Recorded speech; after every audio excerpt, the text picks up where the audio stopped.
इस संसार से जीतना बहुत कठिन है। इसकी दोष निकालने की आदत है तो वो निकालेगा। इसलिए मैं मेरे से कहा, महाराज जी आपने उल्लू बोल दिया, रात्रि भोजन करने वाला, गुटखा खाने वाला ग्राम सूकर है, जंगली सूकर नहीं। तो बस मैंने कहा भैया मैंने नहीं कहा, मैं तो मात वकील हूँ। ला की किताब में जो लिखा वो क्या? बोले महाराज जी कहाँ लिखा, हमने तो खूब पढ़ लिया। एक महाराज ने भी कह दिया। हे सुधा सागर जी बोलते हैं कहीं आगम में ऐसा नहीं लिखा कि रात्रि भोजन करने वाला ऐसा होता है, ये बनता है, ये बनता है, तम्बाकू खाने वाला ये बनता है। अरे मैंने पहले तो श्रावकों की मैं कम सुनता हूँ, फिर एक महाराज ने कह दिया। अरे मैंने कहा, बोले हमने सब आगम पढ़ लिया, कहीं ऐसा नहीं लिखा है। अच्छा, मैंने कहा मैंने भी 50 साल में मक्खियाँ नहीं भगाई हैं। मैं भी दिन भर पढ़ते ही तो रहता हूँ। दूसरे दिन फिर आ गया मैं पोथी पत्ता बस्ता लेकर वकील का, और बस्ता लेके आया। बोले भैया अब मैं पटवारी बस्ता लेकर आया है, और पूरी एक एक चीज हमने, एक बस्ता चलता था लाल, पहले वकील लोग भी ले जाते थे। हाँ, हमारे यहाँ अपने अशोक नगर में एक शांतिलाल वकील थे, सिंगई जी, लंबे लंबे लंबे थे। अरे वो जब भी मिलते थे बस्ता लेके ही मिलते थे, हमें कहीं भी टकराते थे। तो देखो भाई, ये पद्म पुराण में रविशरण आचार्य ने और ऐसी ऐसी निकृष्ट दशा बताई। मैंने कहा ये तो अभी हमने बोली ही नहीं। पूरे आगम लाइव में चलाया, देखो ये आगम में लिखा है, शास्त्र में लिखा है, और रविशरण आचार्य 1300 साल पहले लिख के गए हैं। उसके बाद तो फिर भी कुछ नहीं बोले, शांति है। लेकिन अब बता रहा हूं, चिंता नहीं करना। सुनो रे रात्रि भोजन करने वालों, और खास तौर से जैनी, उसमें लिखा है कि जो करता है वो उल्लू बनता है, मारजार बनता है। मैं उसी को बांध के सुना रहा हूं, मैं अपनी तरफ से नहीं कह रहा हूं। हम तो कह रहे हैं कि भाई नहीं बने, क्योंकि अपन तो भारतीय लोग हैं, नरक भी जाए तो भी स्वर्गवासी कहते हैं।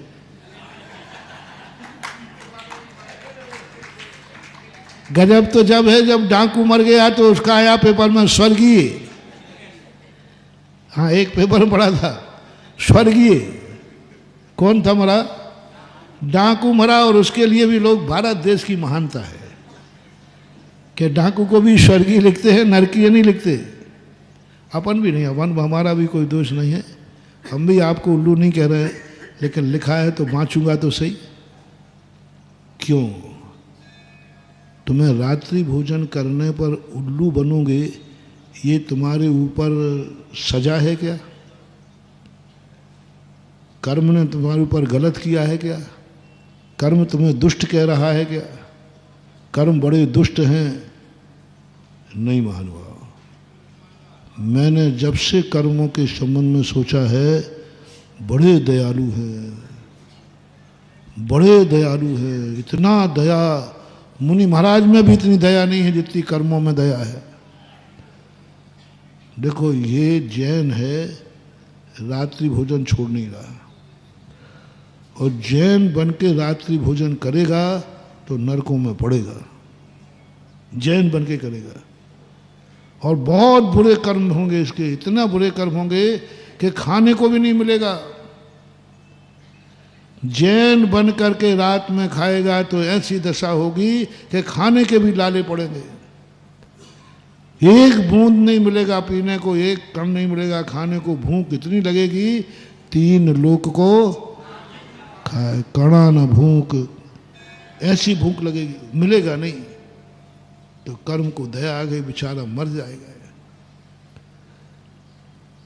अब कैसे बचाएं इसको? ये मानने वाला तो है नहीं। पहले तो कहा भाई मत खा, जैनी होकर रात में मत खा, मत खा, देख, नहीं माना वो। बेटा कितना भी दुष्ट हो जाए, माँ उसका बुरा नहीं सोच सकती। कर्म ने कहा कैसे बचाऊं इसको, ये जैन होकर रात में खा रहा है, मानेगा नहीं। तो कर्म ने कहा इसको ऐसे स्थान पर भेज दो जहाँ पाप का बंध कम होगा, पाप का बंध कम होगा, बहुत कम, बहुत कम। सुनो रे रात्रि भोजन करने वालों, रात्रि भोजन करोगे पाप का बंध बिल्कुल ना के बराबर, बिल्कुल ना के बराबर होगा, जिसका नाम है उल्लू। कर्म तुम्हें उल्लू बना देगा। उल्लू को रात्रि भोजन करने में पाप का बंध कम होता है। जितना तुम्हें दिन में करने में होता है उतना उसको रात में करने में होता है। इसलिए बोलो कर्म ने दया दिखाई है कि बुरा किया है? दया दिखाई, बहुत बड़ी दया कि भाई अब तू रात में खाता रहे, पाप बंद कम होगा। उल्लू रात में खाने से नरक नहीं जाएगा। उल्लू रात में खाने से वह कभी भूखों नहीं मरेगा, क्योंकि वो क्या है? उल्लू है। क्योंकि दिन में खा ही नहीं सकता, दिन में उसको दिखता नहीं है, इसलिए रात में खाता है। बोलो भाई मेरे प्यारे जैनियों, खास तौर से मेरे भक्तों, देखो कोई भी प्रवचन दें किसी को बुरा नहीं लगना चाहिए, क्योंकि मेरा प्रवचन मेरे भक्तों को है। हाँ, कल के दिन तुम कहो महाराज जी ने रात्रि भोजन करने वाले को उल्लू बनाया, क्यों बनाया? महाराज ने ये कहा। हाँ, तुम लोग मिर्ची लगती है तुम्हें, इसलिए मैं पहले ही से कह देता हूँ जो भी प्रवचन दे रहा हूँ मैं अपने भक्तों को दे रहा हूँ। महाराज फिर लाइव में क्यों चल रहा है? लाइव में भी कुछ भक्त यहाँ नहीं आ सकते हैं, उनको दे रहा हूँ। जो बात बुरी लगे कृपया करके वो सारी बातें मेरे भक्तों के लिए हैं, जो हमारी बुरी बात पर भी अवभाग्य मान के स्वीकार करते हैं, उनको है।